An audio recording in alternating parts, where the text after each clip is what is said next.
Hello from the European Parliament in Brussels. I'm here with my friend Normunds Grostins from the Latvian Centre Party. Norman was here at the very start of after the referendum for the UK to leave the EU, and he's followed the progress, so we thought we'd have a little discussion now as we're getting hopefully closer to some resolution to this, to discuss the views on this matter and what we both think. Yes, exactly, because now Europe itself and relations between Europe and UK is at the crossroads, and we are staying here again in a very historic moment when British Prime Minister is here in the building.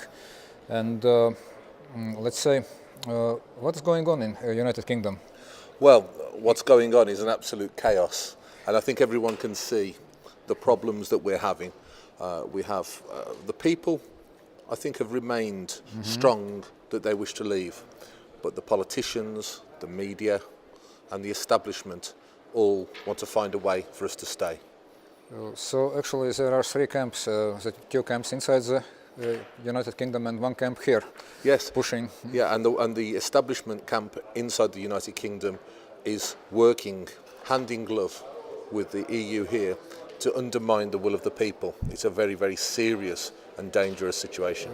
This is actually an important lesson for all Europeans, because you have been actually in Riga quite recently on a conference about future of Europe, and this moment here, including let's say European elections, it's really crossroads and it's a very decisive moment.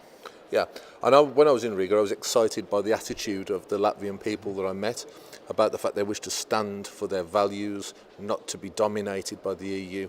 And this is the kind of people, the kind of representation that needs to come here and stand strong for your patriotism and your values, because otherwise you will find the same thing happening to you as is happening in the UK, the will of the people being crushed.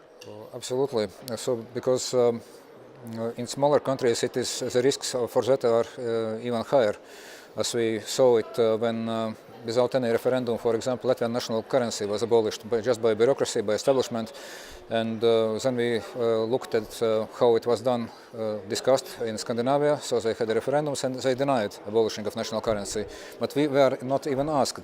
And the question is that what are we second-class Europeans or what? So we don't want it. We want to be normal Europeans and fight for our common European future, like this. Yeah, and it's really important that the people wake up.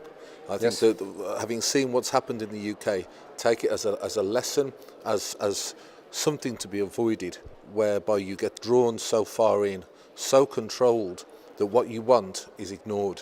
And I think the Latvian people, from what I've seen on my visit to Riga, are ready to stand strong. And when the next group of people come to this parliament, I know the people from Latvia will have strong representation to fight hard for their interests. Yes, we will stand together with our European allies, and we understand that we have common European destiny, and in many directions and let's say opportunities there is a possible cooperation without a big bureaucracy, but just in issues which are important for a country. Well, I can certainly say you have friends in the UK, and we will always make sure that the people of Latvia and yourself always have good allies, whether we be here or in the UK.